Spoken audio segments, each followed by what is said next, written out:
They say this is a big rich town.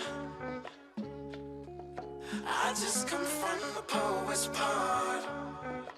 Bright light, city life, I gotta make it. This is where it goes down. I just happen to come up hard. Legal or illegal, baby, I gotta make it. I never took a straight path nowhere. Life's full of twists and turns, bumps and bruises. I live, I learn. I'm from that city full of yellow cabs and skyscrapers. It's hard to get a start in these parts without paper. Homie, I grew up in hell, a block away from heaven. That corner age 15 minutes, it move at 7. Pure snow, bag it then watch it go. Occupational options, get some blow or some hoes. Shoot the ball of the What's going on, cigar world? What's going on, cigar enthusiasts? You already know who it is. It's Jack the Cigar Enthusiast, and I'm back with another segment of Virtual Smoke Deck. Man, I hope you guys are rocking and rolling and ready for today, because we got a load of things in store for this segment, man. We got some special guests, well known in the industry and really making some waves in the industry with their cigar line. And we're going to go into that, but we throwing a curveball in because we also got one of your favorite people online with us today as well. And I'm not going to give you guys any tips on who that could be. And we're just going to let them show up and show out. With that being said, if you're watching from YouTube, go ahead and hit that subscribe button, smash that like button, and also turn on that notification bell so you can get all the updated content on what Dapper D's as well as Jack the Cigar Enthusiast has to offer. As well, if you're watching on Facebook, go ahead and hit that share button. Make sure you start a watch party. Make sure you grab your Protocol cigars and let's light up, because today is about to be a good one. I promise you for that. With that being said, man, I hope everybody is having a happy Sunday. The Eagles lost again. Cry, Eagles, cry. No, I'm just kidding. Fly, Eagles, fly. Let's go, baby. You know, if you watch your team lose, such as the Chiefs, I know you're probably down and out and trying to figure out a way to uplift yourself. Well, go ahead and watch the Virtual Smoke Deck live with Protocol Cigars today. And I'll guarantee you're going to laugh a little bit and forget about that loss for your terrible football team. With that being said, I'm Jack the Cigar Enthusiast. Today's guest is Protocol Cigars, as well as Johnny Smokes. What's going on, fellas? What is going on? What's up? Let's have a toast to Dapper D's. Dapper Man. D's. All right, salud. Salud. Cheers. Salud. How y'all brothers doing today? We're good, man. Good. I want to know what I gotta do to be as energetic as you. I'm still banged up from Friday. It's called youth, right? It's called youth. Hey, you know, I got a refresher this weekend. I actually went down to Clearwater, Florida. Oh, they're so beautiful over there. Kevin and I know that area very well. It's gorgeous. Man, that was, you know, honestly, we live in Jacksonville, Florida, and shame on us because we thought that you know, living in Florida, that you should also be able to go to places like Clearwater, Destin.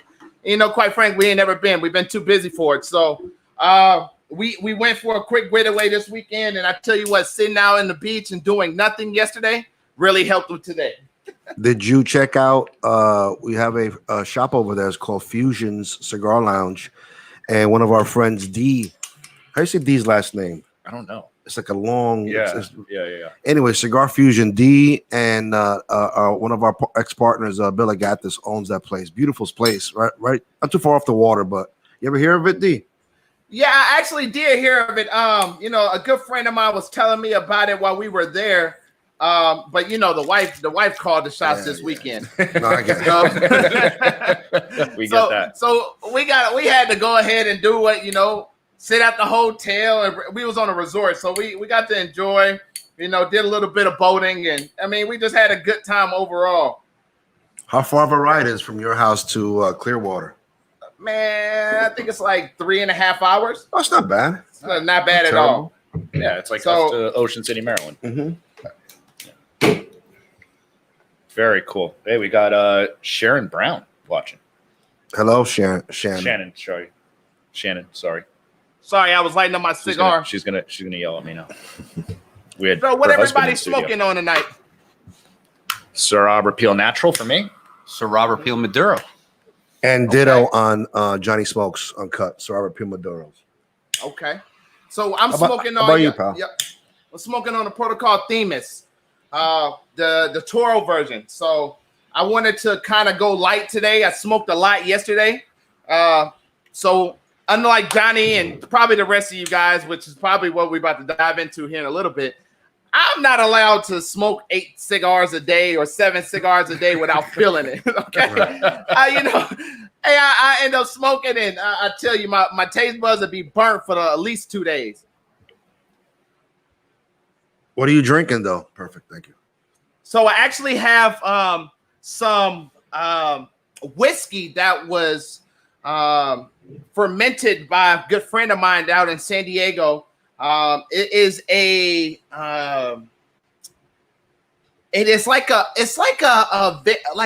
French vanilla type whiskey, and it has some amazing notes that I think pairs well, especially with some naturals, some medium body cigars, and quite frankly, it just complements well. It has some coffee, not some coffee, but a little caramel taste to it. Obviously some barrel taste. It was aged for 5 years, so everything you're saying are flavors that pair phenomenally with that Themis you have in your hand, because it's a creamier cigar.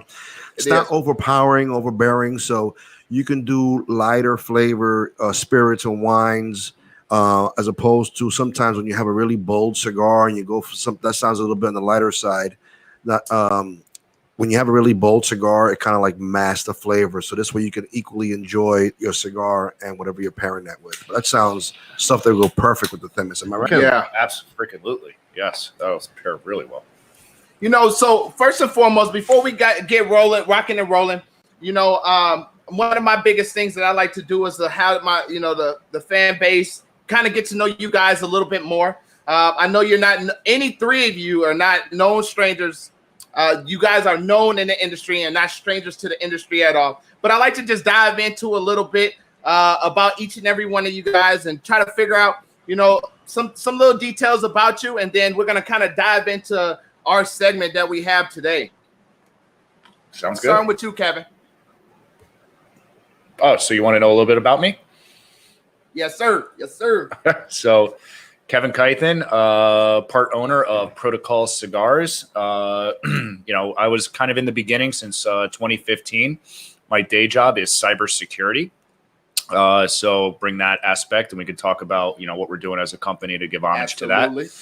Yeah, but been a cigar smoker for many years. If I had to pick a date, it's probably around the 2005 mark when I really got, into it and started smoking regularly. Not as regular as I do now, but definitely once a week, twice a week type regimen for me with cigars. And been enjoying every aspect of the industry. Met Juan in a cigar club a few years after that. And when I moved out to the Glen Gardner area out in North Brunswick, and been loving it. It's been a blast, and I'm into motorcycles, I'm into cars, pretty much anything that burns a fossil fuel I'm into. But yeah, a lot of passions. Winter camping, we could go into that topic too. I'm sure no one wants to hear about it. So hey, that's a little bit about me for everybody out there. All right, Juan, let's go with you. All right, my name is Juan Cancel. I've been smoking now since I want to say all my life. I've been exposed to cigars, but not the way you guys might think. But really, premium cigars, probably something in the ballpark of 1998. I've been smoking premium cigars and became very active in social media with cigars, concerning the cigars, because like when you have social media, there are many different umbrellas of everything you do. Be it golfing, be it cars. And there's these special interest groups and the umbrella underneath whatever social media. So I got into cigars, and I just was blessed enough to get an opportunity as a super fan of the cigar world, of the industry, to get a chance to own and operate a cigar line. And the cigar line is the company is called Cuba Riqueño. So originally it was the two original partners. One was Cuban, one was Puerto Rican. That's me, and we combined and made it a word. So Cuba Riqueño. But we're actually known as Protocol Cigars. So everybody pretty much knows us, and we kind of embraced that as of lately. right as last year or so, we kind of really embraced it. And well, we're not changing the company away from Cubariqueño. We're now more focusing at Protocol Cigars. And let's see what else about myself. I am a retired police officer, which is the theme of this cigar, the company. Everything we do is law enforcement themed, law enforcement, ideas behind them. And I did 4 years in NYPD and 16 years in the Port Authority, and I'm retired and just trying to build this company more and just trying to interact with people and expose them to the brand. And I couldn't be happier to be on your show. So I'm having another toast to Dapper D's. Yes. Hey, appreciate you guys. Salute. Now, Johnny Smokes, man, you done been a special guest on the virtual smoke deck already. So just give us a little bit of a quick intro of you, and we're gonna roll into this. Sounds good. John Reamer, aka Johnny Smokes, as everybody knows, who was on here, and a couple of weeks ago I was on the show. Got my group on Facebook and Instagram, Johnny Smokes Uncut. And, big supporter of the two gentlemen to my left and to my right, who've been super supportive of me. I got to meet these guys a few years back, and it's not just it was like we hit it off right away. It's a great friendship. The cigars are phenomenal, as Juan always says. And it's funny. I was just going to sit on the other side of the camera here and watch, and Juan's like, "Nah, sit in with us." I'm like, exactly. Okay. So that's the kind of relationship we have. So it's a great relationship, and I appreciate being on. Oh, we love each other. Yeah, absolutely. Man, Yep. Why not?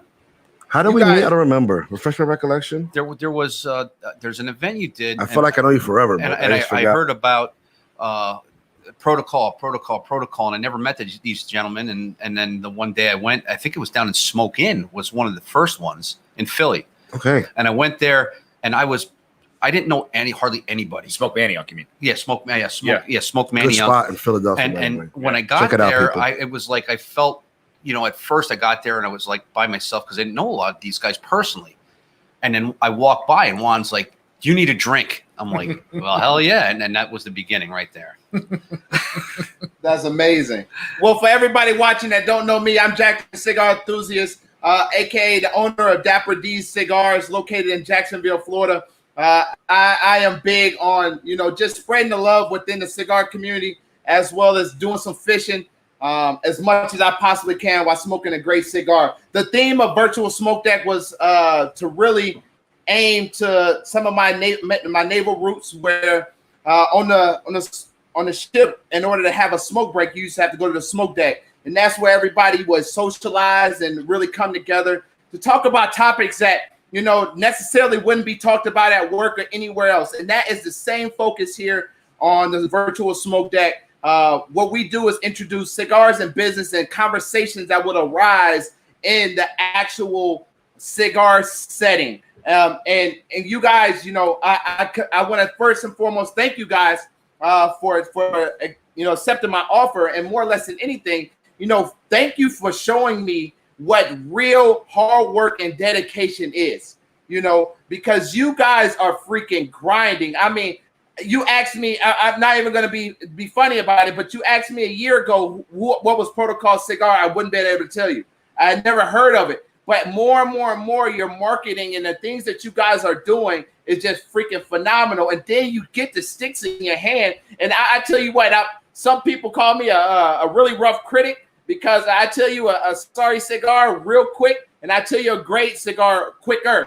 And I tell you what, man, I smoked the Sir Robert Peele Natural and the Maduro. I have smoked the Probable Cause. I smoked the Protocol Blue. I've smoked the Themis now. And honestly, you guys have some phenomenal cigars. And I'm not just saying that because you're on my show. That is my honest opinion about your cigars as well. And I cannot wait to see you guys on the top 25 of Cigar Aficionado, because you guys will freaking be there.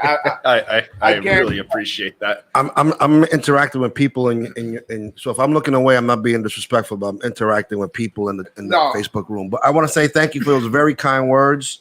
I just want to do a quick toast. I needed a bigger drink for this. Dapper D, you better be ready for about like 60 toasts in this session. Hey, speaking of interacting with folks, man, we're going to give some shout outs to Andrew. Thanks for watching. Laura, thanks for watching. Shannon, thanks for watching. Frank, all the way from He's from Long Island. Long Island. Thanks for watching. Andrew, go Navy. You already know. Bill, thanks for watching. Jeff, and many more, man. Y'all already know. For us, in order to get a shout out, you must give a high five, a what's up, anything to get a shout out on the virtual smoke deck. D Hub, thanks for watching, man. Joseph. But let's get into the actual segment and the conversation that I really want to dive in with you guys. You guys have just released the Jane Doe project again. I believe this is your second time releasing it, correct? Yes, sir. This is the Jane Doe 2.0. 2.0. So for everybody that hasn't smoked the Jane Doe 1.0, what's the difference between the Jane Doe 2.0 versus the 1.0? And can you give us a little bit more? I know everything is unclassified, as far as the binder, the filler, and the wrapper. Can you tell us a little bit more about that product? Kevin, you want this or you want me?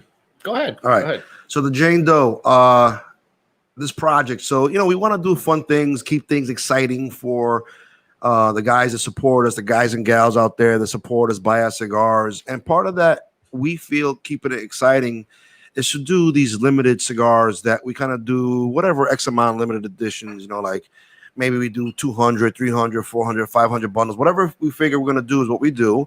And these are just fun little projects we do throughout the years to keep us interesting. Because, people are always talking about what's new. And sometimes they forget about, what's going on with the core line that they may have never tried. Even though one of the core lines might have been out 2 or 3 years, it's new to you because you haven't tried it. But to kind of attack that what's new desire, or to feed that what's new desire, we come up with these, little small projects throughout the year. And Jane Doe is one of them. And the marketing behind the Doe series, again, we want to be different. And our marketing is always about the law enforcement thing. So we were like, how can we do these small projects and just make it catchy? And we had the idea one day at a bar about doing a John Doe. That was the first one to start. It was a John Doe with no markings, no nothing. And, you got the whole fingerprint card. Usually a John Doe is when you have an unidentified, it doesn't have to be dead or alive, but, it could be just identified persons. It's a John Doe was a male, female's Jane Doe. And it just so happens that Jane Doe, it didn't happen on purpose, but it just, like a lot of things, a lot of the success of this company, which is pretty amazing, is we never planned it. It just happened organically. Mm-hmm. And with the Jane Doe is a female unidentified. And when you think about females, you think about, let's look at a man, John Doe. Men are, full of testosterone, rugged, rough around the edges, bulky, and just disasters, right? That's how we are. Aren't we all disasters? And then the two John Does, the John Doe first one and the John Doe 2.0, were very, just that. If you had to turn a man into a cigar, it was just strong, full flavor, punch in your mouth, a knock around cigar. Like it was like full bodied. Now the Jane Doe, when you think of women more elegant, sophisticated, refined, and those same attributes went over to the cigar. So the Jane Doe one was a lot smoother than the John Doe, more elegant, creamier, smoother, not as robust, a little bit more mellower, and just was amazing. And this Jane Doe 2.0 is almost the same thing, same attributes, but it's a cigar that had been resting for 2 years. So you got on top of that all the flavors, just married into the cigar and just mellowed out, and it's just this creamy, smooth, beautiful, almost like honey cigar. And not that we put any sugar in there or anything honey, but it's just some of the natural flavors you get in tobacco, the notes. And it's amazing. Like you guys, Rima, you smoked it. Tell them what you thought when you first smoked it. Well, the Jane Doe, I actually liked where the John Doe was excellent. The Jane Doe, even both of them, I just like gravitated towards both because of what you said. It was smooth yet spicy. It was tasty. It was everything. It was just a great smoke. And when I heard they were coming out with the 2.0, I was like, oh my God. I was like, I wonder how good this is going to be. And then with hanging with these two characters, I was fortunate enough to try one. I'm like, oh my God. It's like, this is going to be a hit. How many bundles did you buy? I bought 4 bundles. Well, I mean, I think the fans think so as well. Joseph and Al said it's delicious and amazing. So, like anything that you guys kind of put out, I feel that it was good to, as a great smoke. And it's great to always dive into these things because sometimes, as you look on the internet, and, you get to really experience the cigar smoker. Some people don't know how to taste those notes. So speaking of notes, what are some notes that outside of the honey flavors that marinated in there, what are some notes that you guys got from it? I know John said some was spicy, some was smooth, but what was some of the main notes that you guys, as the connoisseurs, as the brands, as the minds behind it, got from those cigars? I mean, for me, I think the Jane Doe 2.0 is one of the the best releases we've come out with to date, just on a premium. It had the benefit of age. And a limited run. You have that at the factory where you have some projects that we may or may not have come out with, and you ran some things, and we came out with that as the Jane Doe, but probably should have been a regular release. But for me, the notes would have been leather, a lot of cedar in that cigar. Those like prominent for me. But that really fit my wheelhouse, as you'll hear. But Juan's more fuller bodied. I'm more medium to full. And for me, that cigar just hits all the notes. Like I'll always go to a Sir Robert Peele natural first. I love the Maduro too, but I'm more of a natural guy. And he'll always go to the Maduro, but he'll also smoke the natural. But, we just have different palates, and it's okay, right? We're not, that's why we make different cigars and different blends for different people. But absolutely, yeah, that Jane Doe is, I think if you're a full-bodied smoker, it's approachable. And if you really like medium, go for it. It is, wow. That really hit the notes. We did that release with Smoke In, Abe Adabna, good guy, good partner for us. Smoke In, it's has several shops in South Florida. The main one being where his office is at is the one in Boynton, but it's he has it online, and we did that release with that release with him. And I just checked online. We have about 40 boxes left, 40 10-count boxes, and once those are gone forever, people. And it is an amazing cigar. It's sad. You ask the guys that are out there that are in the room, and I'm looking at the room, and a lot of those guys have bought them. And again, it's something that's going to be, we release it once and won't release it again. Just for this reason, like guys like John that buys 4 bundles, we don't want to devalue that purchase, because people started buying a lot of bundles because they knew we weren't coming out with it again. So if we come out with it again next year, or they could be like, oh, I just could have bought one now and then have to spend all my money at once. Yeah, and then they get leery on the next limited run. Are these guys just doing a limited and they're going to come out with it? So I'm only going to buy a couple or whatever. But no, we stick to that, and that's really Juan's mantra there, and I appreciate that. And we have guys that have like canines, and I know guys that have sold like a single cigar for $25. Al Berner told me that somebody wanted to sell him a nightstick for $75, and he actually thought about buying it. Holy cow! That's a true story. That's crazy. Al Berner, if you're still out there. Yeah, Al Berner is a great supporter. Yeah.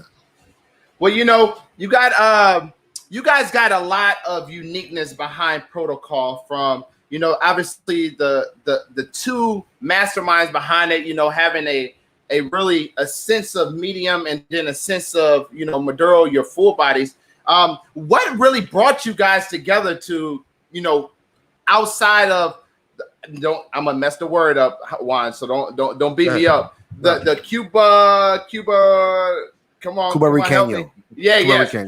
What made you guys shift from there? Just stop for 1 second. That's another reason why we actually went to Protocol Cigars, because it's easier for people to say. Very much so. I mean, I've been looking at the word for a long time and trying to figure out, like, how do you pronounce this? A lot of people look at me, but like, you Hispanic, huh? And I'm like, well, quite frankly, Papa, I'm not, so I don't know how to roll that. I don't know how to roll the L's and, pronunciate these words. So, hey, it is what it is. I no shame in my game. I'm fair, and I say it, quick. But what made you guys, kind of merge together to come up with Protocol Cigars? Juan, I know you used to, be with NYPD, and then you served into more of the state side or the federal side as well. But as far as you, Kevin, what ties you like best into this Protocol lineup and the backstory behind it? So for me, I've been in sales engineer, systems engineer, as we call it in the industry. So on the internet security side, but I have a passion for cigars, and met Juan in a cigar club, and we became, really close friends. He started Protocol Cigars, or Cuba Riqueño at the time, with our partner Bill Ives, who's left the company. That's why, you have the Puerto Rican and the Cuban aspect, because Bill Ives was Cuban. So they started the company, but I brought the sales aspect, and they were good friends of mine, especially Bill. And, I was like, any event they would do, I'm like, hey, you got an event? They're like, yeah, let's go. Like, I meet up at the house, we get in the car, and we would go. They would be doing like sales calls, doing a road trip. I'm like, I'm in. And, they would be, the party. And I was always behind, the counter telling people about the blends, making sure we were selling cigars, but really never had a stake in the company. I actually got approached to buy into another cigar company at the cigar show. So I approached Juan. I said, hey, I got a great opportunity. Somebody's like really interested in me, like getting involved. This would be huge. And Juan was immediately, I didn't expect this reaction, but he was like, no, we're not losing you, dude. You're with us. You're getting into Protocol. So then I got a stake in Protocol, and it's history ever since. Yeah, but, we weren't in the market to add somebody, but when he expressed that interest, I went to go talk to the other partners, and I was like, why let him go with somewhere else when he's already part of us? Let's just do this. So we each divvied up whatever X amount of, like, it went from 33%, and we just kind of divvied it up, and then he bought in, and it was an equal share at 25%. Yeah, and I can't thank Juan enough for that opportunity, because I wouldn't imagine my life right now without Protocol in it. It's been a ride. It's been so much fun. The trips we've gone on, the friends we've made. I mean, John Reamer. I don't know if I would have met him if it wasn't for Protocol Cigars, probably, but. Yeah. But the three of us wouldn't be here right now. We would not be here in our studio, which Protocol Cigars is funding, which is awesome. Hey, for real, that is awesome. So you guys, kind of changing back to the cigars. You guys are coming out with something in the here in a couple months. I don't know the particular date. I want to say maybe November, but you guys can give clarity on that. Your new release of the cyber crimes unit, which has the green P. Would you guys like to dive into that and also give the fan base some information on that release as well? Yeah, I'll dive into that one. So that's my baby. Again, internet security guy. So I came to Juan as we were going through a transition with the company, and I said, hey, I'd really love to do the cyber crimes unit. It gives a little bit of homage to my day job, but also with that law enforcement theme. And Juan immediately was thinking about packaging and some ideas, and we're kind of going with that Matrix theme in it. You guys probably saw some images out there on the internet, and we're doing the green P. And when you see this packaging, Juan went over the top with it, and I can't thank him enough. But he was all on board, and we're really excited about that blend. It's going to be a Nicaraguan Rosado, Nicaragua binder filler. And Juan, we went through the blends, and we had some tests here, and we're sitting at this table. He was sitting right next to me in Sean's seat, and he goes, "No, you're going to pick the other one, but I really like this one." I'm like, "Well, give me a second, let me try the other." And as soon as I lit it and I started smoking it, it was by the first third, I was like, "No, Juan, this is the blend," and we both agreed. And that's what's great about it. Like sometimes, I'm more of a mild, more of a, medium guy. He's more of a full, but, we absolutely agreed on that one, and super excited about that one to come out. So guys can expect that to land at shops. We have pre-orders already in. Thank you to all the shops that are pre-ordering, so we can manage our inventory a little bit better. We're doing that new right now for shops to make sure they can get an allotment. But that'll be landing around the December timeframe. So I talked to Eric Espinosa, who makes all of our cigars at La Zona, and we're excited about that one. Hopefully sooner, and if it gets sooner, we'll start shipping as soon as it comes in. We're not going to wait, but I'm thinking the December timeframe, just with all the lead times and everything in Nicaragua right now. Absolutely. And I'm glad that you brought up Espinosa Cigars. You guys are collaborating for almost actually all of your cigar lineups that you guys have, if I'm not mistaken. What inspired that partnership, and what made that partnership work so freaking well for you guys? So I'll take that one. So, in 2014 is when the idea came to create Protocol Cigars. And once all the logistics were hammered out and we were like, all right, let's do this. So the question was, we weren't going to open up a factory and make a Cuba Riqueño factory. And because we don't, we have no real knowledge, just consumer-based knowledge. And we were basically the right way to do this would have been, and that's what the route we took.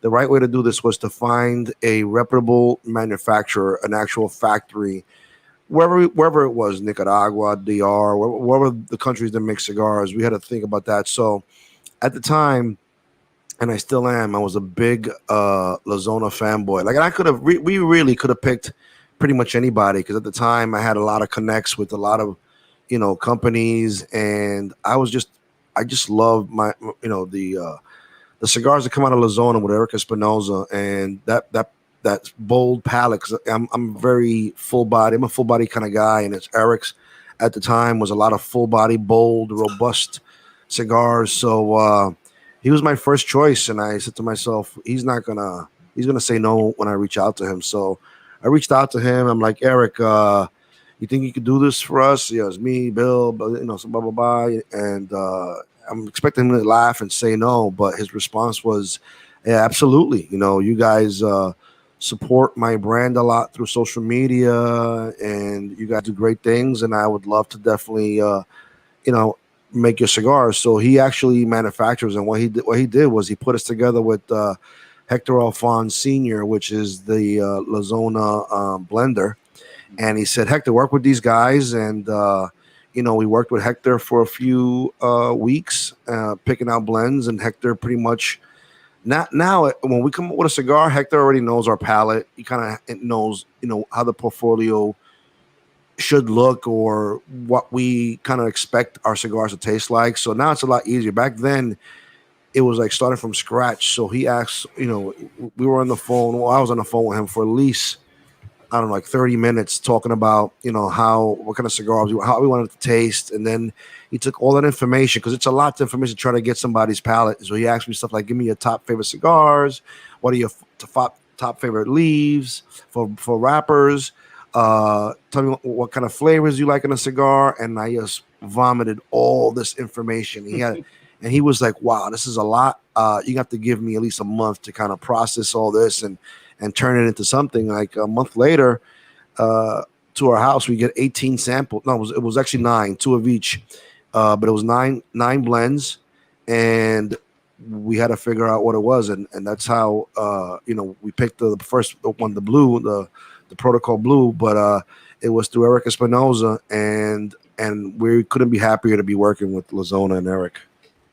It's funny that you stated some things that I think a lot of people don't put in perspective when they're, considering, cigars and how they're made. A lot of people don't understand that majority of blenders, specify in detail the palate form or the taste notes that you're trying to get out of a cigar before actually, putting it out there. That is a big thing, especially with today's society. Everybody understands the money in the tobacco realm. And a lot of people are trying to get into the cigar business. And I feel like they're doing a lot of things wrong. And this is just my opinion. A lot of people are just taking cigars that is being sampled to them versus putting details and understanding into what it is that they're trying to create. Because it is very easy to make a cigar taste like another cigar, but it is very hard to make a cigar taste like its unique taste. And that is what you want to get when you sit in here, blending these cigars. Is that something that you guys can agree on? 1,000%. You hit it right in the nose. And absolutely, just piling on to what Juan said. It's funny, like earlier on, and I wasn't even in the company. I was fortunate to be close with these guys, tight. We give you samples and stuff back then, though. Absolutely. So that's what I was going with. Like, I would get samples, and they'd be like, hey, we're coming out. And I remember this like it was yesterday, with Themis and Official Misconduct. And, they're like, hey, try this. Let us know what you think. Here's a bunch of, blends, whatever. But you're smoking, 4 or 5 cigars. Now we're getting like 2 or 3. Right. Yeah. Because now they know, where our line is, what we're looking for. They've already got a baseline for us. But originally, you had to went through those blends. And when you're going through it as a consumer, what's good. But, there's a lot of good cigars out there. And when you're smoking 5, really premium hand rolled cigars, it's tough to make a decision. It's like, really, what is this? What are we going to land on here? And I was fortunate to be involved in that process even before I was involved in that in the company. But, it always would end up on, one or two of them. And, you make a decision on what you want to come out with. I'm going to add to Kevin added on to what I already said. So you're gonna raise my raise. Yeah. So kind of giving advice to, like you said, people out there, they want to get into it or whatever. And it's really easy for you to go to a manufacturer or anybody and say, just make me a cigar, and they'll make you something to kind of fit into that. I remember when this is a very small business and there are no secrets whatsoever in this business. So we didn't even do a press release, nothing. It's through my, people knowing about me, my social media, like people in the industry.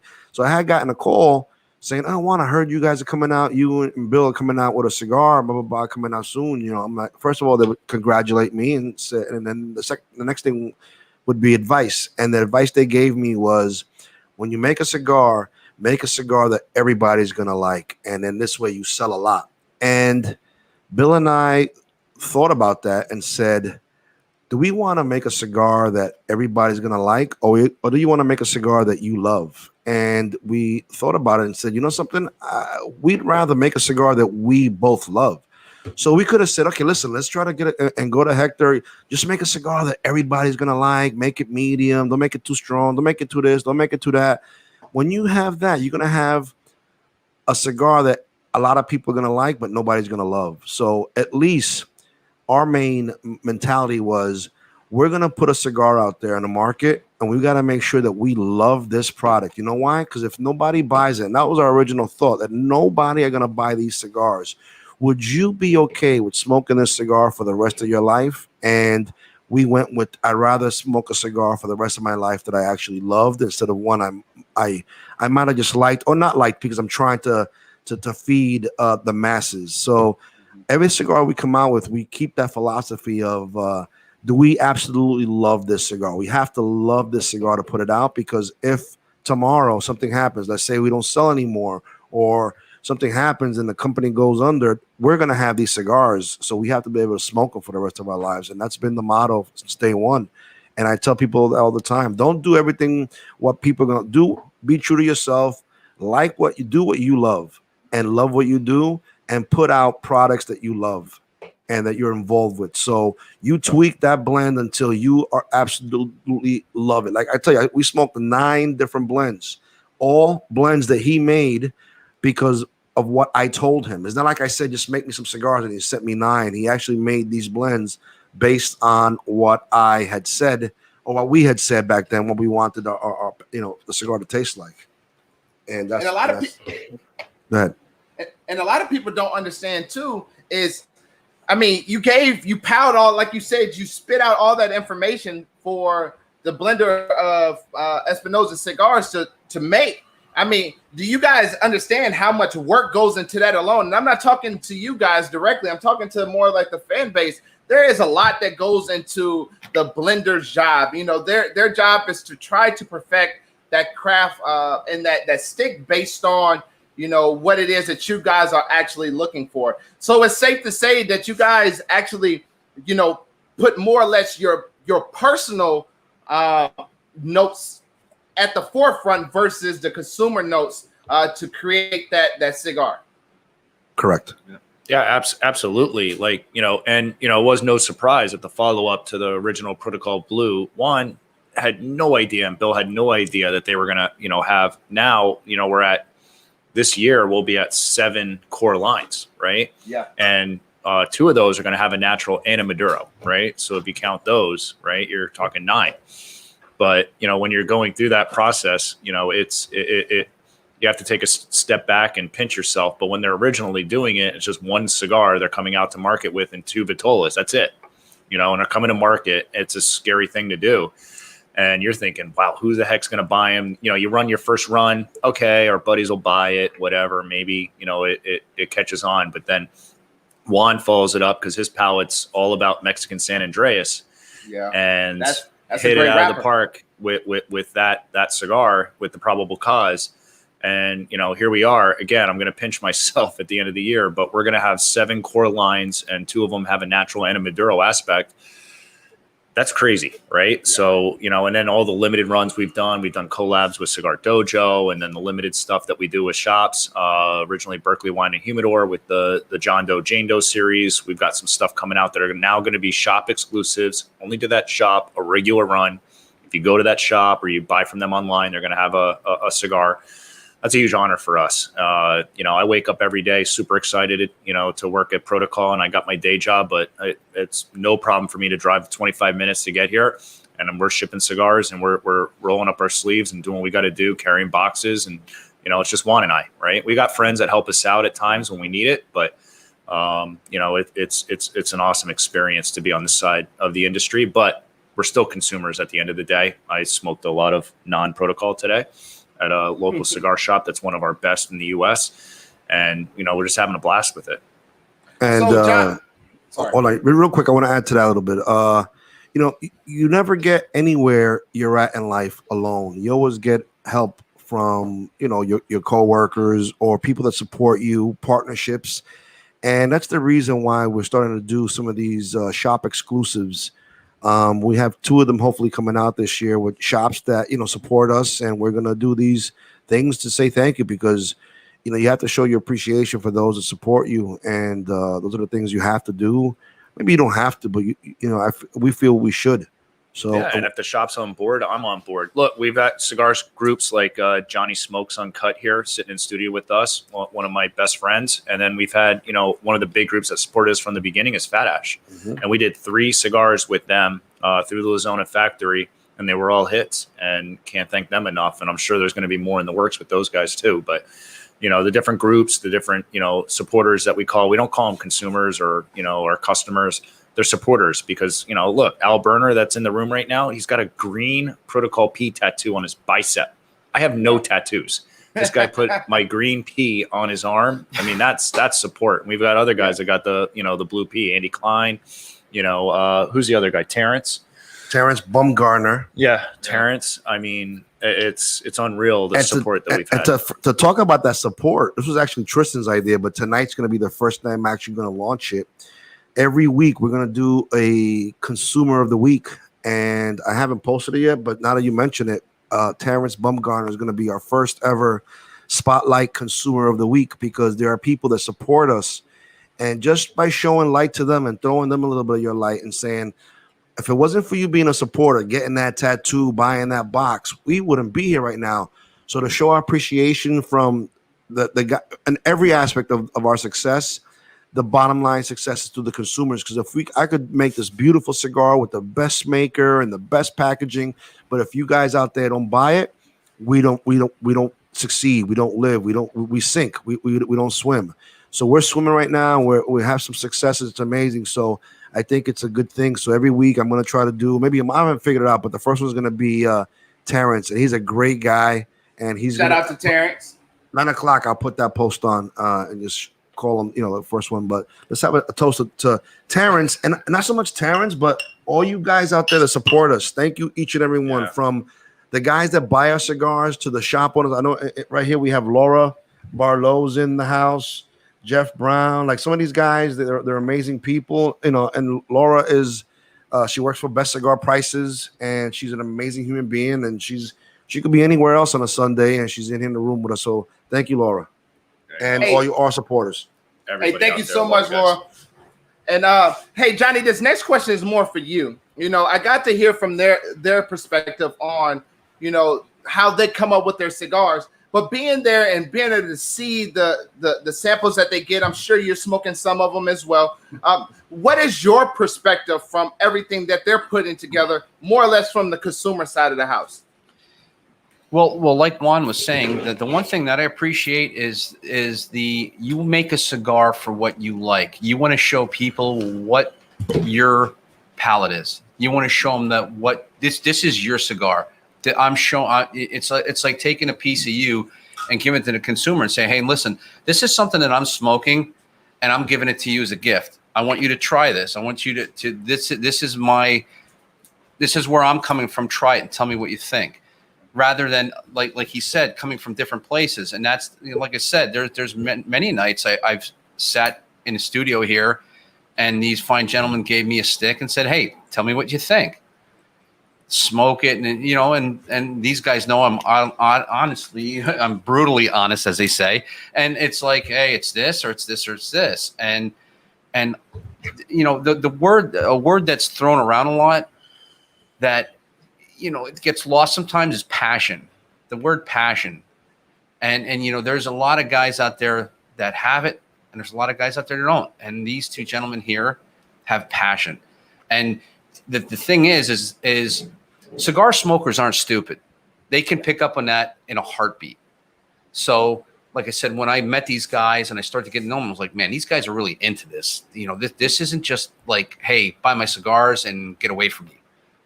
It was like, I call it a family. You know what I mean? It's friends and family. So I love the passion and with Protocol, and that from that aspect, that's what I saw. That's what I saw before I really knew these guys. So, and that's what I appreciate. And I think in business, a lot of people go wrong where they don't have passion for what it is that they're doing. They see the money aspect of it, but really don't see the passion behind it. For me to start Dapper D's Cigar Emporium wasn't just for, to sell cigars. It was the passion behind cigars. It was the things that I noticed that certain people was missing in and making sure the consumer can have a relaxing time while smoking their favorite cigar or whatever the case may be. And that is where I fell in at, not only just smoking cigars, but understanding cigars to the point where I can give, taste note advices and, breakdowns of what a cigar actually is, just based on, my expertise. And I think like you said, you hit it right on the nail, man. Passion is everything. And I sniff through passion real quick. I know if somebody's trying to sell a cigar because they're trying to make some money, or they're trying to sell a cigar because they're passionate behind the line. And that's what I see from all three of you guys, more or less than Kevin and Juan tonight. I see your passion in Protocol. So going deeper into Protocol, what inspired the logo that you guys captured for the Protocol brand? So when we I'll tell you a little bit of the story. So once we had all the logistics about us making a company, once we had the manufacturer picked out, he said yes. Once we had the cigar blend made, the next thing was what's going to be the name of the cigar. Absolutely. And Eric Espinosa himself told me, he goes, bro, the hardest part about this, bro, because all you guys that know Eric, he likes, his favorite word is bro. like mine is phenomenal. Anyway, so he said, bro, the hardest part of this is the cigar is the easy part. It's going to be coming up with a name. And I looked at him, I'm like, you out of your mind. You don't know what you're talking about. There's no way the name is going to be hard to pick up. I'm sure I'm going to find it. He goes, all right, I'm going to tell you I told you so when you call me back. I was like, all right. So then we had a weekend. It was a Friday, Saturday, and Sunday. And every weekend for that particular weekend, we had to come up with a name. So we went to my house, and we sat there and we thought about some brilliant names, some brilliant thoughts. And every time we Google it or trademark a search, it was taken. Every name we had was taken. It was taken. All day, not all day. I want to say like 4 or 5 hours Friday, at least 6-7 hours on Saturday. Sunday was another maybe 8 hours. And at the end, we're drinking Ron Zacapa XO, and we're pouring drinks, and we're all throughout the weekend. I think we went through 2 or 3 bottles of Ron Zacapa XO, which is an amazing rum. For all you guys out there that like to pair cigars with rum, this is a sipping rum. It's from Guatemala, and they have the Ron Zacapa 23. The Ron Zacapa Smoke, I think it's black, it's called. That one was smoky. It's a little too smoky for me. But then their high-end one is the Ron Zacapa XO, and that is absolutely exquisite. It is phenomenal. You guys got to try that. So we're over here drinking Ron Zacapa XO, and then we're thinking. Bill goes to me, Juan, go get another, we just finished the bottle, Ron Zacapa, go get another one. And I walk into the house, I look through my liquor cabinet. Guess what? All the Ron Zacapa is gone. I come out, I'm like, Bill, we ran out of Ron Zacapa. He goes, are you crazy? It's protocol for you to have Ron Zacapa XO in the house. And I'm like, yeah, I know, but I messed up. And he said, wait, protocol. We did the search. Boom. It's not taken. Nobody has it. boom, let's do the word protocol. So once we had the name, and then we had considered the concept, what we're gonna do. We could have done, anything like. But the thing is, and I've said this back then, I'll say it now. I think I'm always gonna wind up saying this. All you guys out there that are watching this now live, and watch it later on, or whatever, you're gonna hear the podcast later. You guys can walk into any brick and mortar and close your eyes and pick out 10 cigars, and every one of those are going to be phenomenal cigars. They're going to be great cigars. Like right now, more than ever, I said this 5 years ago. I'm saying it now today. Right now, more than ever, we have more extraordinary cigars on the market than ever before. It's just amazing, great sticks out there. So in reality, once you find a reputable manufacturer that are making your cigars, it's going to be good. But how do you stand out in that wall of cigars? So we thought about the marketing. How's the marketing going to be? So we actually went with once we had the word protocol. Anthony Jimenez is a graphics designer. At one point he was the in-house graphic designer for La Zona. Now he's doing more independent stuff. You can follow him on Instagram and Facebook. Anthony Jimenez.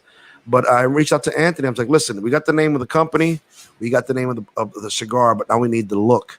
And he's the one that came up with this piece that we want something different, we want something to pop, just something different. I don't want it to be another cigar like everybody else has. Yeah. And as you can see, move out of the way a little bit. There you go. The P, he came out. When you guys look at it, it's a very modern, very new age kind of look. And P, it just looks nice. And in reality, so we thought about another angle we wanted to do with this company was, and Bill and I came up with this. We're going to make it law enforcement themed, but we didn't want to make it like put the word police on a badge or on a band, or put a badge on the band and make it so obvious. What we wanted to do is just put it in the details, hide it in the details, because, in reality, we knew that there was going to be times when, something happened in society or a news article, like you'll never hear the thousands of times a day that cops do good for people, but you'll hear that one bad aspect, and then boom, everybody's focused on that, and all the other stuff that we ever do never gets looked at. And it's kind of like what's happening now, a little bit what's been happening in the news lately. But we kind of said, listen, we're gonna understand it's gonna be like a roller coaster. There's gonna be ups and downs. Like during 9/11, everybody loved cops and first responders. Then an incident will happen, and everybody will hate us, and it's just the way it is. We understand that, but we still wanted to, even though that was a possibility that we're going to have people who wouldn't maybe buy the cigars because it's cop based. We wanted to make it something where it was, you could pick it up. Like if you go into the store, like, this looks kind of cool, but not no. But the P is basically for police. And we started looking at the P, like a lot of state troopers have that upside down triangle in their emblems. So we put a lot of thought and detail into it. And then from there, we started creating the names of the next projects, like the Protocol. Every cop's supposed to follow Protocol. Then, boom, the next one was Probable Cause. Probable Cause is the backbone of policing. Without Probable Cause, we can't do anything. The next one was the Themis. We wanted to do something. When you go to courthouses, you see the Lady of Justice, the blind lady with the scales and the sword. She's actually Themis. She's actually Zeus's first wife, and her job in the Greek world was to maintain law and order. Then the next one we did was official misconduct. That one we did a little play, a little fun, because like when cops get, the quote is jammed up and they get in trouble, the first charge they get it is official misconduct. And then after that, we released the Sir Robert Peele, which is the higher end cigar line that we did. And Sir Robert Peele was a British prime minister in 1829. He wrote out what's called Peele's Principles, and he's considered to be the father of modern day policing. So most of modern day policing is basically structured on his principles of how to serve the community. And that's pretty much the soup to nuts of Protocol. So you really went into detail, and I really appreciate it. I see this other one that's like blue and black ish. I think Robert Ness is his name. Yes, that's the newest one. So so this is what we did. Like part of the market we wanted to go for, the Protocol we wanted to do was the average working Joe. That's our main focus. The plumber, the electrician, the sanitation worker, the cop, the fireman, the maintenance guy, just the blue collar, hardworking Joes, the majority of what America is. We wanted to do a cigar for them. You know, we didn't want to make it fancy and make it price out of people's budgets. We kept the packaging very simple, you know, wood, unfinished wood. And when you look at all our protocols from even now with the cybercrimes unit, you could put them all together and you see how every single project has a unique look to it, a unique feel. But when you put it all together, you can see the uniformity. You can see the P is in the middle, the P is the focus, the wood box, you know. And again, we did that. But with the Sir Robert Peele, and when we first did it and we came out with the press releases, a lot of people in the industry were saying, why are you guys getting away from what your core line represents, the average blue collar working guy, the working Joe? And our response was, even that plumber, that sanitation guy, that cop, sometimes wants to put on a 3-piece suit, get a fancy glass, and go to a nice shop and sit down and drop 100, whatever it is, and be fancy. He wants to be regal sometimes. So we did a thing where it's still, our base is still the average Joe, but when you want to get a little fancy, you want to put your pinky up, as I would just say, put your pinky up, boom, you could do it with a Sir Robert Peele. So the Sir Robert Peele line, we wound up doing the Sir Robert Peele, and actually it's a great seller. Now that we've a year into it, we cannot keep that on the shelves. It is a great cigar. Dapper D, you had it. You said you liked it, right? And we said, listen, with the success, do we continue that, or do we kind of like go back to the basics? And we came up with what's called the Lawman series. So we're still going to do a series of more regal design, regal packaging. So that's where the Elliot Ness came in.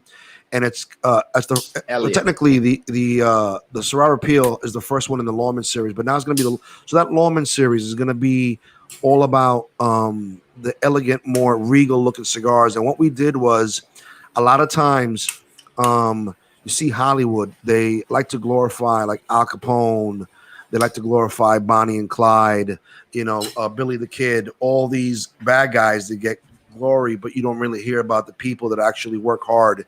And they're human beings with families, with sons and daughters and wives, that they spend hours trying to get these guys, and they wind up getting them, and boom, and they even from the serial killers, Jeffrey Dahmers, all these guys that work hard and try to get these bad guys off the streets. You don't really hear about them much. So this is to pay homage to those guys. So the first one was Sir Robert Peele, and the second one now is Elliot Ness. So tell us a little bit more about the Elliot Ness brand. What can we expect from that? All right, so the packaging is going to be similar to that of the Sir Robert Peele, more elegant looking. The color scheme is going to be blue, and that's going to be. We wanted to do something different. Now getting back to the core of the actual. Let's geek out on the cigars a little bit. So we're going to do a natural and a Maduro, and we wanted to do something different, something we've never done before. Pretty much all our cigars, from the blue all the way up to right now, what we have on the line to the Sir Robert Peele, they all have some sort of Ligero in there. And Ligero, that you guys, just in case you guys don't know, when a plant grows, the top leaves are called Ligero because they grow. That's just the name that was given. But the top leaves, they get all the sun, they suck up all the nutrients. They're very, very potent. That's where you get your fortaleza, the strength from a cigar. And we always put Ligero in there because we want bite. On this one, we wanted to try something different. Again, 6 years in the business, you got to change it up a little bit. On this particular blend, we put 0 Ligero in there. So all you get your power and your strength from is from the Viso and the Seco, which is all from Nicaragua. So we got that blend to be, the strength is going to come solely from the Viso and the Seco in there. And there's 0 Ligero in there. And the natural is going to be an Ecuadorian Rosado Oscuro, I think it was. Is that correct? I got to double check. But the wow factor is the Maduro. So I had wanted Connecticut Shade.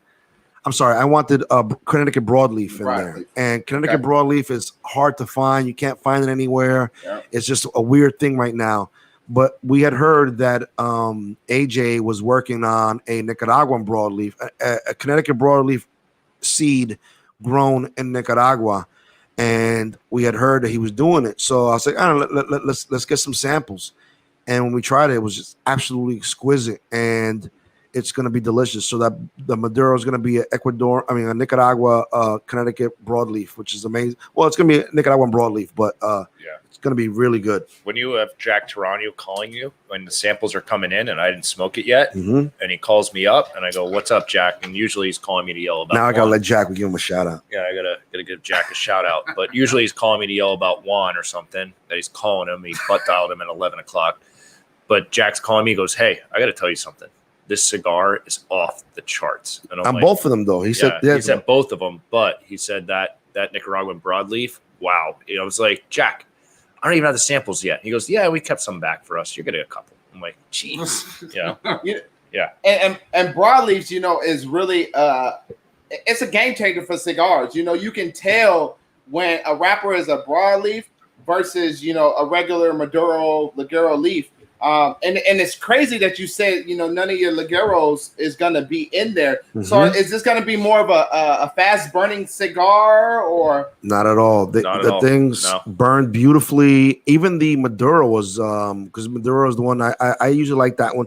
So here's I'm gonna talk about a myth that people have. Sometimes when people see dark cigars, they think, "Oh my God, that's strong," and it's the biggest one, right? And it's not. It's I can go, well, not me myself, but if I went to Hector and I said, "Get the darkest wrapper you can, but I want it to be the lightest cigar you can blend," you'll see this pitch black cigar. When you smoke it, it is light. You could inhale it. That's just the way you blend it. And you can get the natural one like a Themis. And I say, I want it to explode in people's mouths. And they could make it so strong. It depends how you blend. It's like one of the myths in the industry that when you have a darker Maduro, it is strong. It doesn't have to be that way. But the way this was blended, the darker one, because I just love, and the reason I love Maduros is not because it's more full of bodied, but what you get with a Maduro. So the word Maduro means ripe. Maduro is, when you say in Spanish Maduro, because it's a Spanish word, you're basically saying ripe. So when you have a banana, let's take a banana for example, perfect example. Everybody knows a banana. When you have a green banana or banana that has green ends to it, when you taste it, it's not as sweet. It's a little bit almost tangy, a little bit sour. Same thing with tobacco. Those green ones, they're a raw green. And then when they get with little spots, they're in the middle. But when you get like a really black banana, you've seen a black banana that you make, let's say a banana nut bread with, they're almost black, and you open it. Or even with plátanos maduros, when you fry those, it's so sweet. The sugar crystallizes. You get that little bit of crunch in it. The same things with tobacco. Tobacco has sugar in there. And when you let these things mature, Maduro, ripen, they're just sweeter. That's why I just like that sweet note that Maduro cigars have.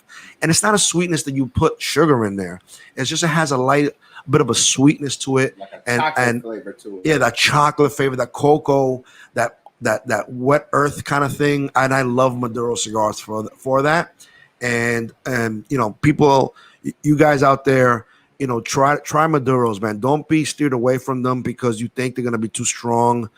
They're not. They're just more full of flavor because they're more ripened, and you're going to get more flavor profiles from a Maduro. And I'm going to re-raise one, right? So if you look at our Themis, a lot of guys like, "Oh, I don't smoke Connecticut." Like, I don't smoke Connecticut. I'm like, try the Themis. Try it. I think it might surprise you because we put the Ligero in there.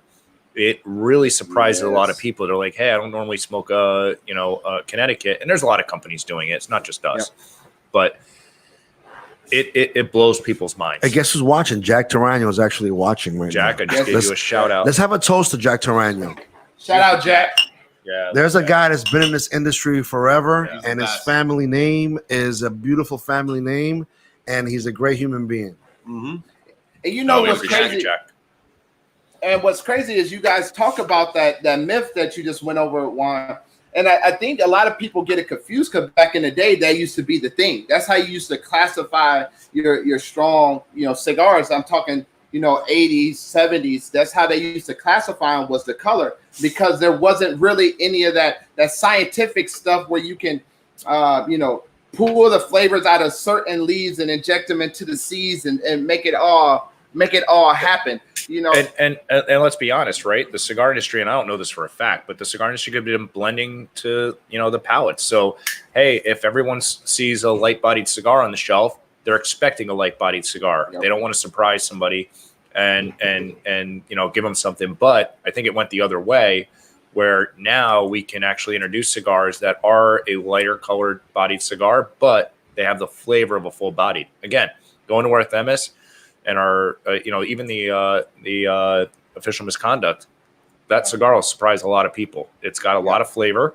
It's an amazing cigar. If you're a full body guy, a mild body guy, everyone can smoke it, and you know it surprises a lot of people.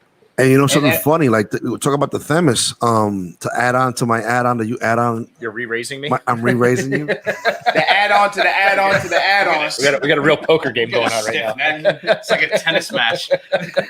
Jesus Christ. So the Themis, when we did it, to us it was like that's a light body cigar, because Bill and I would smoke just full bodied cigars. Although that's what we like. So, and what wound up happening was year 2, we're traveling the country and doing events wherever, and we had the original Protocol quadruply hero in there. That was a full body punch in your mouth, kick in your mouth. That wasn't even a punch. That was like a freaking full on ninja kick in your mouth. That was a quadruply 4 hero leaves in there. So that's a full body cigar. And then the Probable Cause came out, regularly hero in there, but it was still more than a full body. So we start traveling. We have our little 2 boxes out with all the cigars, whatever, and all the different Vitolas. People would say, you have a natural cigar? We're like, no, we have a dark and darker. Do you have a lighter body cigars? No, we have strong and stronger. So to kind of fill that demand, we put out the Themis. And to me, the Themis is super light. Like, to me, it's just like smoking nothing. But when people out there who are not used to these full-bodied cigars, they smoke them, they're like, no, you guys are wrong. This is not light body. This is a medium plus. Yeah, and I hear that all the time. They're like, wow, this is like, you know, medium body. Exactly. But, you know, they're all in on it because they're like, hey, I can step up to this. It's got more flavor and it's got more punch than what I'm used to, but they can smoke it. And I just smoked the Themis, and I'm on the misconduct right now. And I tell you what, that Themis right there, it does pack a punch for a Connecticut cigar. Absolutely. So, I mean, you definitely get some great nose side of it. I experienced a little bit of leather, definitely some earthy tones to it. You know, it's just a well-rounded cigar that really, you know, would surprise a lot of people. And me personally, I tell everybody, you know, stay away from these, you know, these flavored cigars, man. Try these cigars that, you know, perceive themselves as a more of a milder cigar, but also expect when you do smoke a Connecticut wrapper, expect a medium body every now and again, you know, from those as well. So kind of gonna go in line, starting with Juan here. What's your favorite Protocol cigar and why? I think I already know majority of your answers, but let's put it for the record. Okay, for the record, or for the people watching right now, but I've said this before, and people that know me know my palate. For the record, my 2 favorite, I can't even tell you which one I love more because I just love them equally as much. Like some days I could tell you I like this one more, but there's gonna be 2. But you gotta understand what I'm saying. So in not order that I like, I'm gonna do it in release order. The first one is the Protocol Probable Cause. Now, like Kevin said, I adore Mexican San Andreas Maduro wrapper. For me, a Mexican San Andreas Maduro wrapper gives me everything that I want in my own, what I want. I'm not saying what the industry wants, what they want, what Juan Cancel wants. I want that little bit of cocoa. I want that little bit of spice. I want that little bit of leather, a little bit of wet earth. That to me is everything I'm looking for in a cigar. It's like almost, it smells so good. Like sometimes I take, especially when you let them age in your humidor for a year or 2, and I pull out a Probable Cause and I smell it, I almost want to just bite it and just eat it. That's how just the aroma of that cigar. Yeah, nice. And the raisin smells and the sweetness and the earth tones. I just want to freaking bite it and eat it. But, you know, I light it and smoke it. So that's one. My second one is the Sir Robert Peele. Sorry about that. The Sir Robert Peele Maduro. So originally, I'm gonna give you a little bit of a back, inside baseball, as Kevin's term.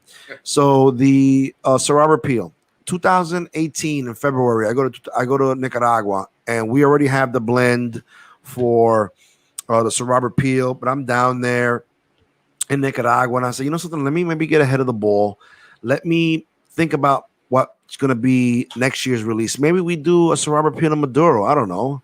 So I'm walking around the factory, and I say, and at the time I had smoked a Protocol, a Pennsylvania broadleaf, and I said to myself, you know something, the company's based out of Pennsylvania.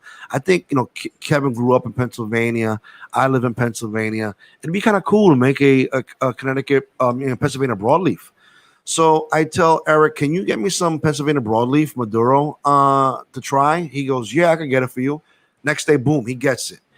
I say, just do me a favor, take the wrapper off the natural Sir Robert Peele and just keep the binder and the filler exactly the same, but just put the Maduro on it. I want to see how it tastes. And he did it. He goes, all right, no problem. He goes, yeah, but Juan, sometimes you got to tweak the blend. No, don't tweak the blend. Just listen, leave the binder and the filler exactly the same. Just put on the Pennsylvania broadleaf. And I light this thing up.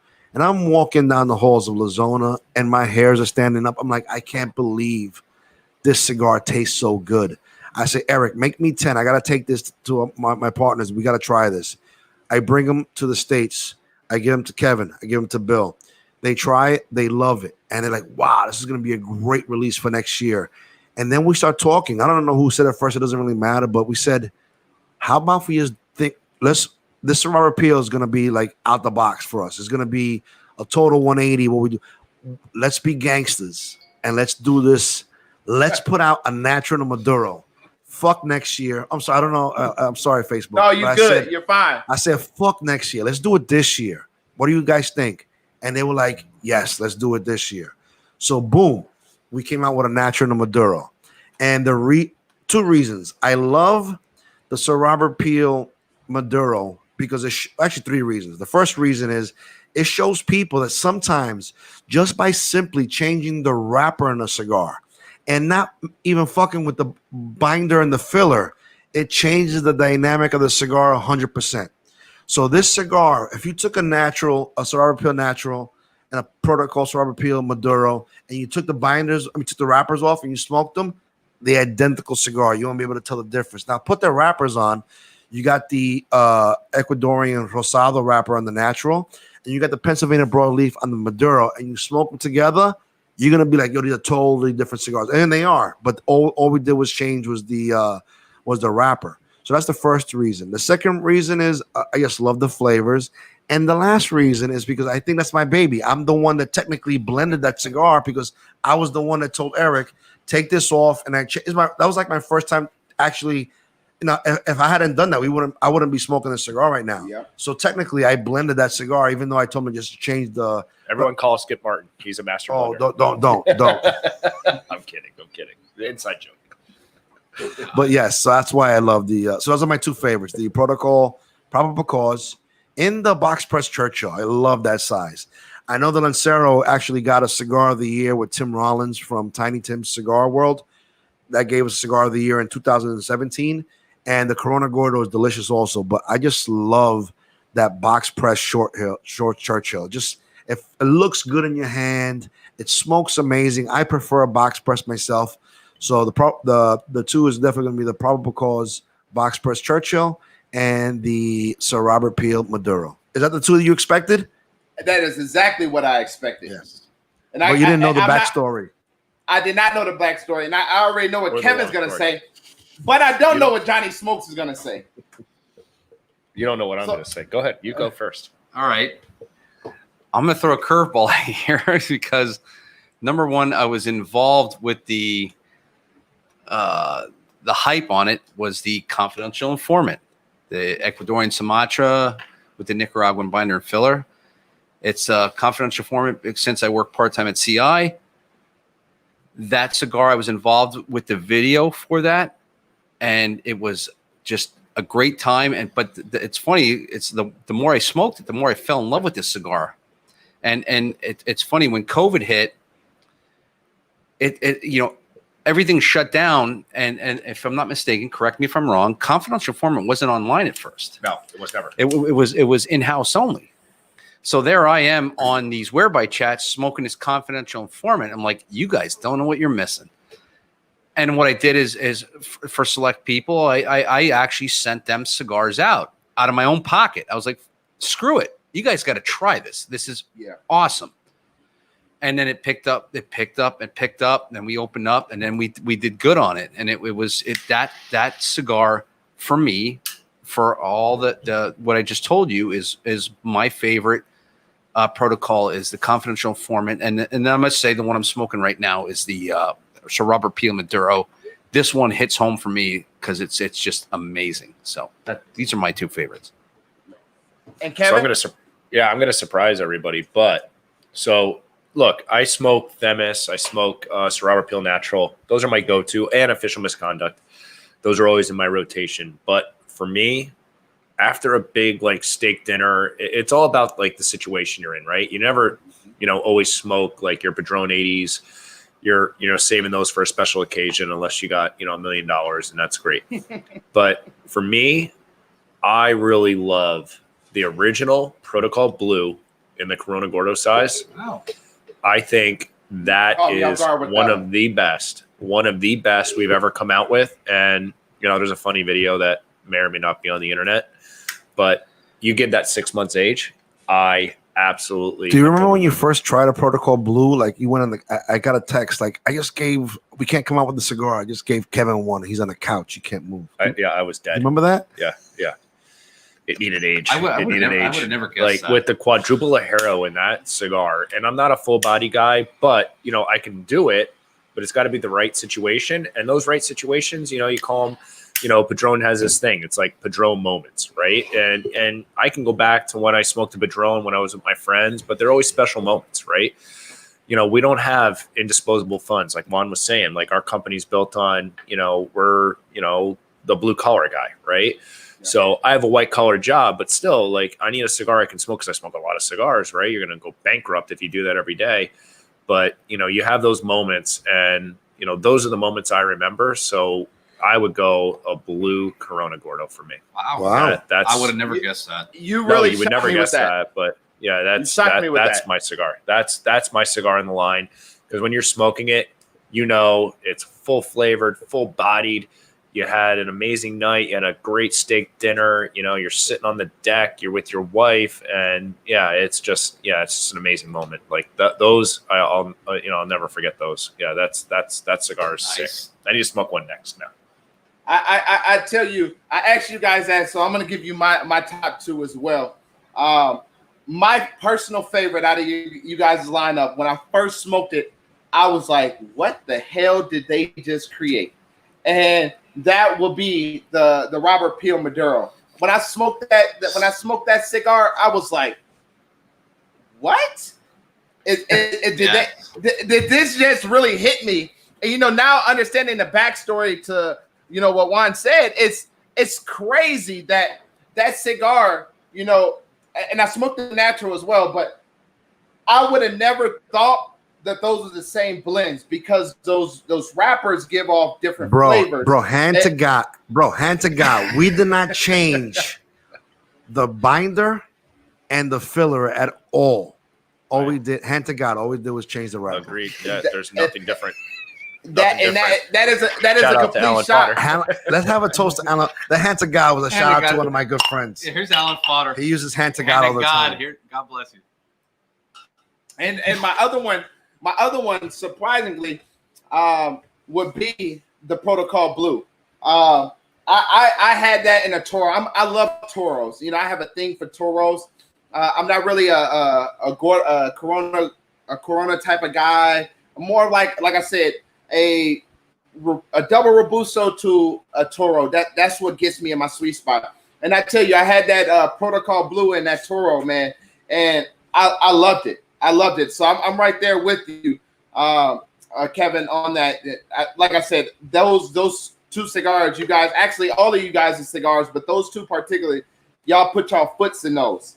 Hey, You know, Dapper like they. D, Like, I gotta ask you a Yes, quick sir. question. Did you ever try the confidential informant? I have not tried the confidential informant. Message me your damn address. I'm sending you two, and then get back to me on that. I definitely will. I have never had that one, and I'm not even gonna sit here and lie on this live podcast. I never had the Jane Doe or the John Doe either, but I tell you, the ones I did have, the ones we carry, I love them. I love them. So great for the job, guys out there. Confidential informant is still available online. Are there still a few left? Yes. Jesus. Yeah, and which is surprising. And Jane Doe 2.0 for the guys watching, Jane Doe 2.0 that we talked about earlier. I think that's one of the better ones we've done. And I'm going, when I'm saying my favorite, I'm going to go off of like our core line, but those cigars are phenomenal. I'm going to use Juan's line. Yeah. I'm going to give you guys another. Buy some. You're not going to be disappointed. I don't want to say it's a myth. We're not myth busting here tonight, but I'm going to give you guys in America right now. People like one of the big sizes is 6x60s and the 7x70s and the 8x80s and the 9x90s and the 100s by that hasn't happened yet, right? 100 by It might be. it might be a 10 by 100. A 10 by 100 would be a monster. But I want to tell you the raw science of cigars. So, how well of a certain vitola, which is the size of the cigar, really has to do with ratios. It's all about wrapper to binder to filler ratios. Yeah. When you have these big, let's go with the most popular one is 6x60. So you got a 6x60. You got a cigar, I don't know about that big, right? You can't even see good. But you think about the size of that cigar, right? Think about the ratios in that. Just think for a second in your head. You got the wrapper and the binder and all that filler. So in a 6x60, the ratio is higher from filler to binder to wrapper because there's more filler in there. So now you a 60 ring gauge. And the higher you go up in these ring gauges, there's more filler to binder wrapper ratios. So when that filler ratio goes up, guess what? The taste you're getting from the binders and the filler, from the binder and the wrapper goes down. And the wrapper that they use is really the most expensive tobacco that they use because it looks good, it's beautiful, it tastes great. But you're putting this beautiful, expensive wrapper on the cigar and you're not tasting none of it because you're tasting more of the filler. But when you go down to the smaller ring gauges, like from Toros down, so you got Toros, Corona Gordos, Lanceros. The smaller the filler is, that means the ratio of wrapper and binder go up and the filler goes down. So you're tasting more of that wrapper and binder as compared to the filler. So when you have a Corona Gordo, the Corona Gordo for us, for this company, now, we're not saying these are facts, but this is how we feel. We feel that the Corona Gordo is the perfect size, the perfect ratio where everything harmonizes perfectly. That ratio from wrapper to binder to filler is perfect with a Corona Gordo. So I know a lot of people out there, they look at like, why would I want to buy a Corona Gordo for $10 where I can get a 7x70 for like the same price sometimes? Yeah, like $12. Or $12. And you're saying to yourself, I'm getting more, the American mentality is more bang for your buck. So if I took that 6x60 and I weighed it with a Corona Gordo and we say, all right, this one's 3.6 grams, but the other one's 4.7 grams, I'm getting more money for the same price with the 6x60s. But you know what you're not getting? You're missing out. You're missing out on flavor. Yeah. So for those guys out there, you want to do myth busting, go out there and try the Maduro wrappers. They're not going to be as strong as you think they are. They're going to be more delicious, and you're going to fall in love with them. And the other one is going to be try those smaller ring gauges. But try them in the cigars you're already smoking. Yes, right? and you see the difference. You'll see a difference. You'll definitely see a Juan, difference. Juan, you can correct me if I'm wrong. Most blenders they take test in smaller ring gauges. When we do our taste test, we ask for Corona Gordos. Yeah, and it's a smaller ring gauge because you're getting, and that's why when I tell people what how many cigars I smoke a day, they're like, "You smoke what?" And it's like because I'm Robusto and smaller because that's I want to taste this damn cigar. Yeah. Yeah, I mean, and nothing to anybody that smokes 6x60s. Hey, if you love that, God bless you. I can't do that. I smoke Robusto and smaller. It's more for me. That's more bang for my buck. I want to taste what I'm paying for. Do you know what I mean? I want to see like Hector. I want to taste what Hector tastes in this blend. You know what I mean? Or even if if Jack's still on, Jack's trying this cigar. I'm sure he's not smoking a 6x60. So it's like, what's Jack trying? You know what I mean? And that's what I want. I want to experience the same thing they're experiencing. This is what I'm tasting. So that's just me. And it's absolutely for me too. You know, I like Gordos every now and again, but you got to have it got to be a particular cigar in a Gordo. Like I stated earlier, I'm a Toro type of guy. Toro Robusto is really where I'm at. And for everybody that's watching that's trying to figure out what Juan means by Corona Gordo, he's talking about Robusto. So when you're looking at that, from that perspective, you know, a 50 by 50, I mean, a 5 by 50 or a 5 by 52 or 5 by 54 is where you're really getting that most flavors out. Exactly. So you it wasn't no myth busting. That is facts. You know, I 100% stand behind you on that one. Yeah, but people, again, the American people feel that the bigger ring gauges, you're getting more bang for your buck. You know, but the real flavor is in the smaller ring gauges, and you guys want to go against that mentality and get a smaller ring gauge. You're going to be, and the Lanceros are probably some of the best because you look about the Lanceros like a 38. That's really tiny.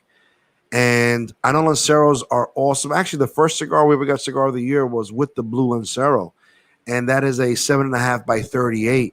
And it intimidates a lot of people because it is very long. It's like a 7.5, and the 38, that small ring gauge. A lot of guys feel it's too dainty, whatever. But I'm talking about you want to have some incredible smokes.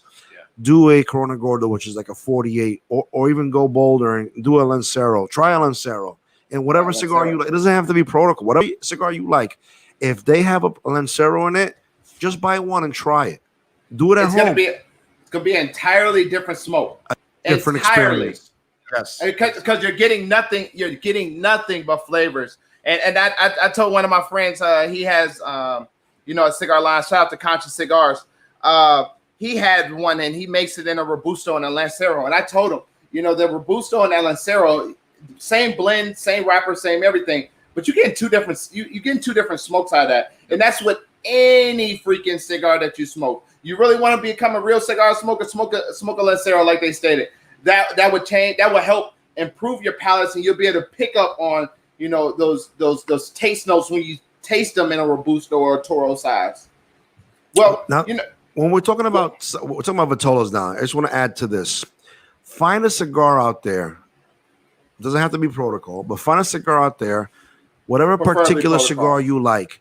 In that line, you're gonna see the same exact cigar comes in a different Vitolas, and the Vitolas again are sizes. Mm-hmm. Try the different sizes. Try a bigger ring gauge. Try a Toro. Because they have a lot of, and you're gonna see the same exact cigar with the same exact filler, wrapper, and binder. But now you're changing these ratios for yourself. Just do your own social experiment. Try these things and say you're going to smoke the same exact cigar. Like, let's say we'll keep it to Protocol. Get the Protocol. You got the blue in a Toro. You got the blue in a Lancero. And you got the blue in a Corona Gordo. You're going to smoke those three cigars. They're going to smoke. Fundamentally, the foundation of that cigar is going to be the flavors. But you're going to taste different notes because of the different sizes. And you got some of these cigars that come in really big size, like 6x60s, and they come down to a Lancero. Try that same cigar in a 6x60 Lancero, and you're going to see how different it is. Absolutely. And as we wrap up, guys, with you, I mean, I actually learned something out of this segment, and that's the biggest thing that I try to take away. Whether nobody watches, if I can learn something, then I'm good. And I think that's philosophy for anybody. For what we do on the virtual smoke tap is we drop one gem. Johnny is very aware of this. The gem does not have to be cigar related. It could just be motivational, whatever the case may be. You can keep it cigar related.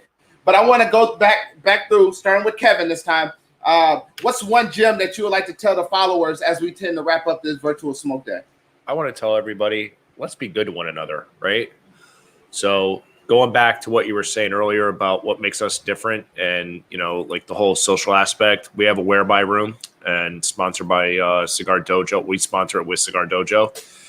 And let's be good to one another. Let's just, be nice. I don't care what side of the aisle you're on. I don't care what you believe in religion, politics, whatever it is. Let's just be good to one another. That's my thing, and that's what I live by. I don't care. At the end of the day, I don't care what you're smoking. If I'm in your rotation, I appreciate it. But I'm going to go in my whereby room, and I don't care if you don't smoke Protocol, but you're going to hang out with me, and you can hear about my brand if you want to hear about it. But otherwise, just hang out with me. Let's have a good conversation, and we might not agree on every topic, and that's okay, right? But at the end of the day, you got to be good to people, and that's what I want. Nice. Johnny. Amen.